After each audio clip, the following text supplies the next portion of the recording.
Hello friends, I hope you are doing well. Today we'll talk about how to fix or how to solve the problem of Audiolab weekly settings. Here we click on apps, default apps, app settings. In this page we click on Audiolab. Here we click on first stop and we click OK. Then we'll enter to storage. Here we click on clear cache.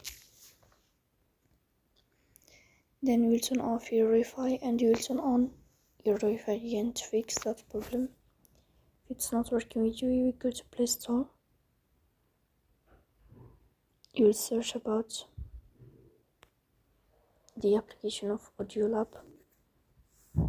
And then here you will uninstall your app and you will install it again. So please don't forget to support us.